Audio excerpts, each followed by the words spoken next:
Okay, so that was Dr. Ram with a very interesting discussion moving from Jared Diamond's Guns, Germs, Disease, and Money to A Wish for the World to preserve the thing that you find most valuable.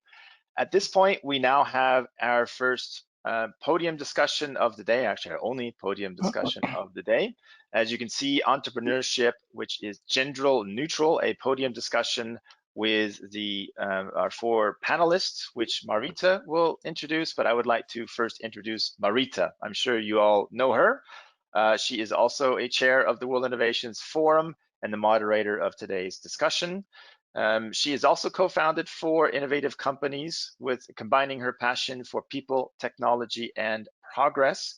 And her entrepreneurial vision for the World Innovations Forum was formed together with her husband, Axel, who we've also seen this morning, so that prosperity is available in all nations by building self-propelled economies through entrepreneurship and innovation created from within that respective country.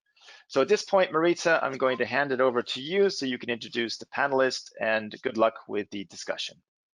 Perfect. Thank you very much for the introduction, Douglas, and good morning, everyone, and welcome to our roundtable, Entrepreneur Gender Neutral. But before we start, I really like to ask everyone in the audience to write down on a piece of paper your personal opinion. Do you think there is a difference between male and female entrepreneurs? Just write yes or no on a piece of paper, and let's talk about it at the end of our roundtable. So please welcome Sophie Meas, co-founder of ShopRunBack, Cambodia and France. I can see Prativa Pandey, and do I miss Clarisse?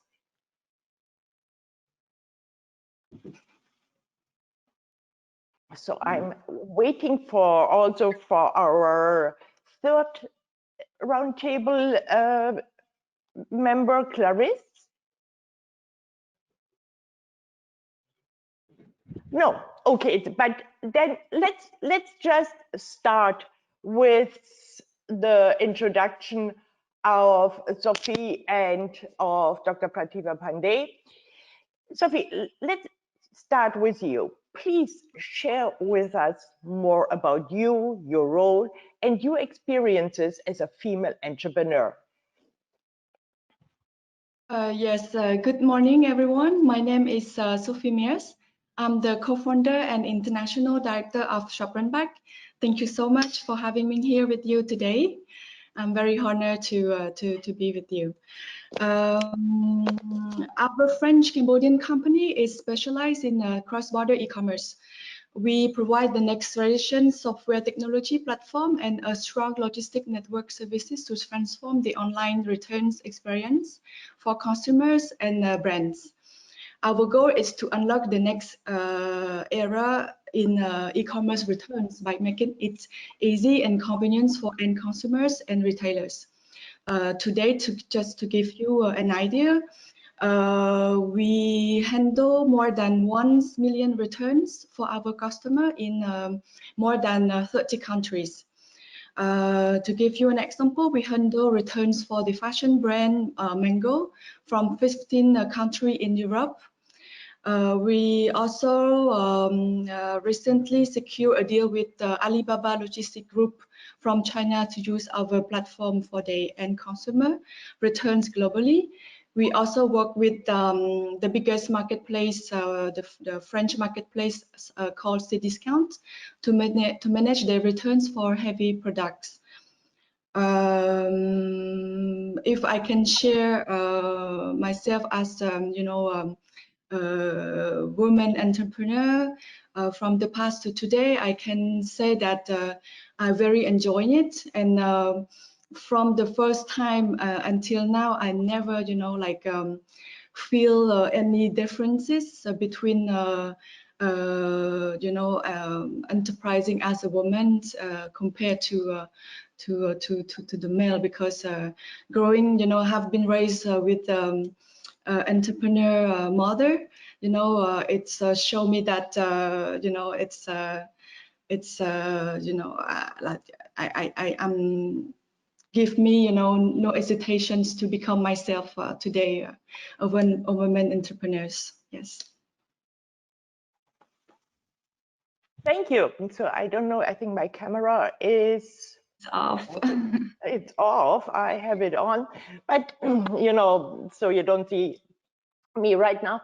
Thank you, Sophie. So working in, and I know you are working with ShopRunBack and your company in France and in Cambodia. Cambodia. Do you see any differences, between the cultures as a female entrepreneur? Is it different, the working with teams and in regards with different culture shifts on both continents, or is it this, startup is startup all over? In Cambodia, the women play a very important role in the economy, because the majority of the women's of the business owner are women in Cambodia. So women likes to have their own business, like to do business, and we can see that. The Women Entrepreneurs Association in Cambodia is one of the biggest in Southeast Asia. So to be a woman entrepreneur in Cambodia, it's nothing, like different or strange, because women play a very important role in doing business in Cambodia, and in France, of course, there's always a stereotypes that men are always doing better than women, but it's just the stereotypes. To me, there's no difference between men and women. Yes. Thanks. Yeah. Let's continue now also with Prativa. Dr. Prativa, you are a very successful research scientist and entrepreneur, and you were living in the US, Singapore, and now returned back to Nepal. Please let us know more about you, your company, and what triggered you also to move back to Nepal. Sure. Hello, everyone. Namaste from Nepal. I see myself as a science entrepreneur. I am founder and CEO of Catalyst Technology. I moved back to Nepal from the US 5 years ago after completing my higher education and getting some experience as a research scientist in the US. The idea of coming back was to actually see how we can build the ecosystem, entrepreneurial and science ecosystem, and make it stronger. I saw a huge gap in sciences and industry that lacked innovation in Nepal. So I wanted to see if we can do something there. So I started Catalyst Technology with similar vein, where we wanted to introduce technology that is contextual for Nepal's case, use local resources that are available in Nepal, and how can we value add to the local resources and knowledge in Nepal, which could be the niche for the country, doing technological innovations. So, one of the examples is in the last 2 years, what we did was we started looking at medicinal plants in Nepal from the research perspective, but also we wanted to see how we can scale it up and see how we can do value addition. So we started a skincare line, which is based on indigenous knowledge and also indigenous plants, to bring international level high quality products which has never been made in Nepal before, and give it as an example of how we can value add. So we spinned off a company called Herveda Botanicals based on our research. And the idea of Catalyst Technology is to spin off similar companies, first build the ecosystem with low cost innovation, that takes shorter incubation time, and then go into higher innovation like biopharma and things like that. That's the idea. And it's been fun so far, and I'm really looking forward to having this conversation. Thank you for inviting me today. Thanks, Prativa. Yeah, I think Prativa, we met already at the round table in Nepal last year. And I think it was really impressive also from my side, you know, to see, I have to say, many female entrepreneurs in Nepal. Many are coming back from study and working abroad. And now, you know, really taking the entrepreneurial ideas, the entrepreneurship in Nepal very serious and working on growing their companies in the country. Yes.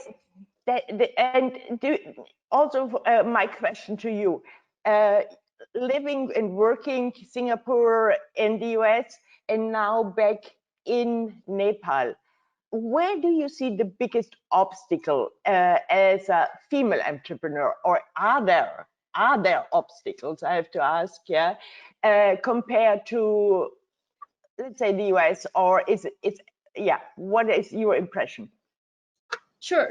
I'll start with overall challenge as an entrepreneur in Nepal, male or female, and then I'll go into female. So I guess the biggest challenge coming back to Nepal as an entrepreneur is having very weak ecosystem.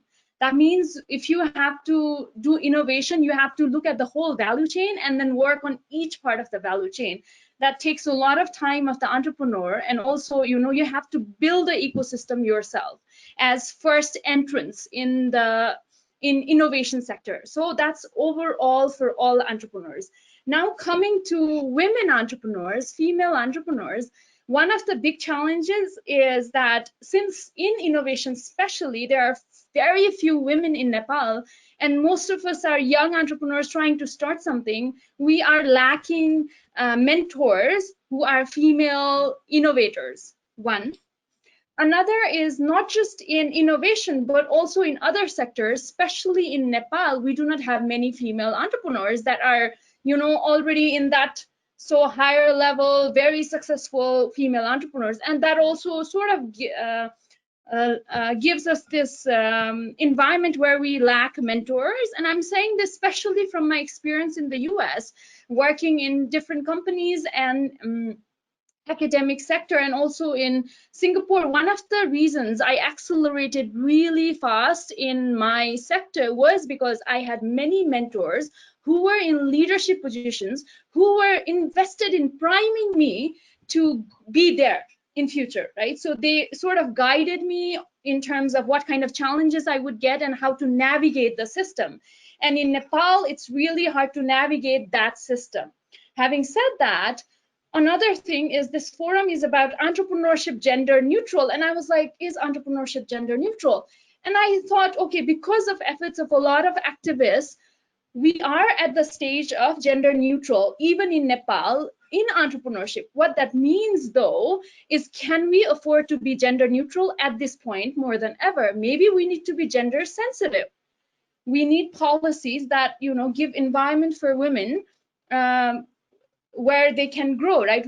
Right now, we do not have that. For example, access to finance is a big example of country like mine, where men hold the property rights and all of that, and then banks are gender neutral. That means that women need to sort of show the collateral to get loan, whereas in the US, you know, you don't need that sort of collateral. You have credit score, because of which, and then, you know, you have pitching and all those platforms which you don't have in Nepal. So if you do not have money to invest, then how do you start a company as a female entrepreneur? And if you do not have collateral, you're basically done. And in the beginning, where you could have possibly bootstrapped, what you're compelled to do is give most of your equity to other investors, and those are mostly men. So that's one of the challenges. Another is the same with government. If the government is gender neutral, then it's not going to help.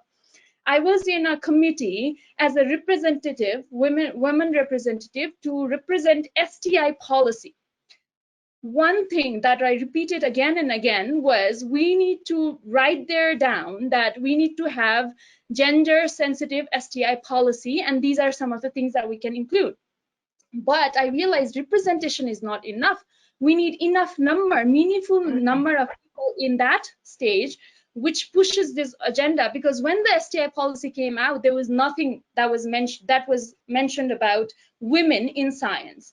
Oh, yeah. And so some of the gaps that we see, you know, and now I am in the work plan committee as a coordinator. I'm going to push this agenda again, you know. Perfect. So yeah, to accept this and in a way, but also not be neutralized and keep on pushing this agenda as well, and try to become mentors ourselves. Those are some of the thank you. Because I think this is, you know, I see working, you know, or knowing you a long time also, and I can really see, you know, how everyone together empowers the female entrepreneurship in Nepal. So I'm also happy having Clarisse now with us. Hi, Clarisse, welcome to our round table. Clarissa, when I write, yes? Thank you for having me. Sorry, I had a few technical challenges. Me too this morning, sorry. Clarissa, when I read your vita, I learned you founded your company while you still were an undergrad, and now your company, HeHe, has grown to 2 million customers. Growing a company to 2 million customers also means fundraising. Please share a little bit also about you and your experience as a female CEO, specific with focus on fundraising. Yeah, thank you so much, Marita. I'm really glad to be here and share a bit of my journey at HeHe. We're almost 10 years old, and when I started HeHe as a junior in college, the vision was really to enable businesses to be able to access their customers much more conveniently. So we've been focusing on things like supply chain optimization, e-commerce, just helping businesses really optimize their processes so they can deliver their products and services on demand. And right now we're the largest e-commerce player in Rwanda, where we're from, and we are quickly looking to expand outside of Rwanda and the continent. And it's an exciting time for us. We've obviously been fundraising. I've been doing this for a while now, and when I got started, of course, for starters, I didn't see any difference between male or female in being an entrepreneur. My mother was an entrepreneur, so that's the lens through which I viewed entrepreneurship. And I think the first time that it hit me was when I was in a boardroom and I realized I was the only woman in the boardroom.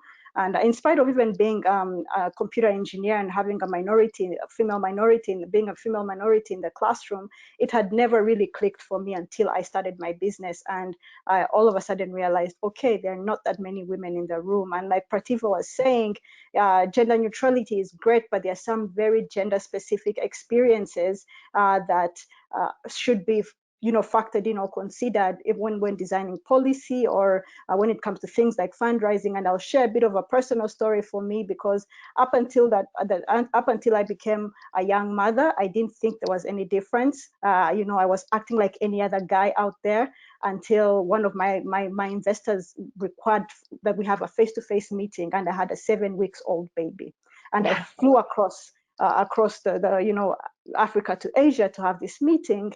And it was my first child. It was the most horrendous experience for me, to be honestly speaking.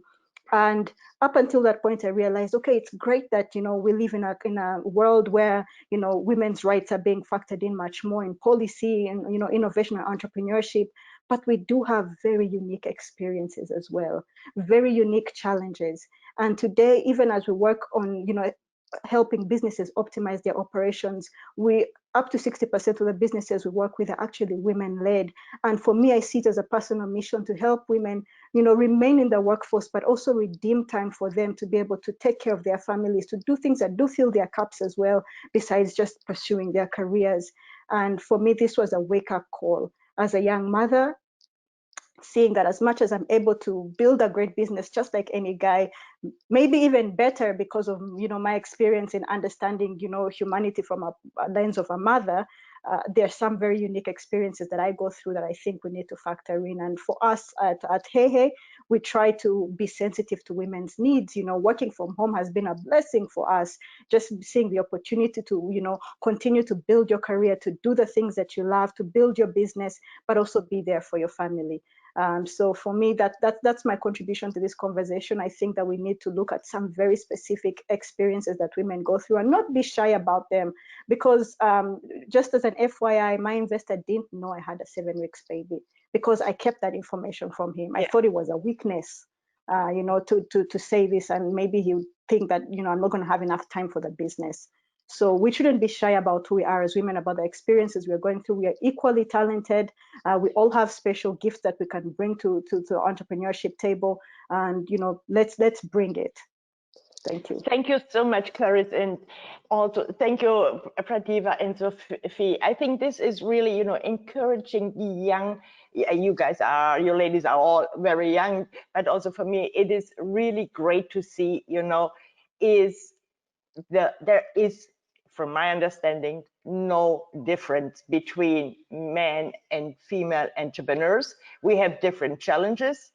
And before we close now, I really like to repeat my question from the beginning to the audience. Are female entrepreneurs different? What is your answer now? Because I think differences between men and women for sure are essential, but those differences are neither right nor wrong. They are just there. It's a given. And I always say trying to be a man would be a great waste for a woman. So let's say it's a really successful women. Thank you, ladies, and I'm looking forward also to meet you soon again in real world. Thanks. Bye. It was really fun. Thank you. Thank you very much, Marita. And just a quick comment to Prativa. You have a very active Nepalese following. They've been asking questions about female entrepreneurship in Nepal. You answer some of the questions about the opportunities, but there's some follow-up questions that unfortunately we won't have time for about managing or finding fundraising and managing particular projects there, but certainly a topic that is obviously of interest to everybody.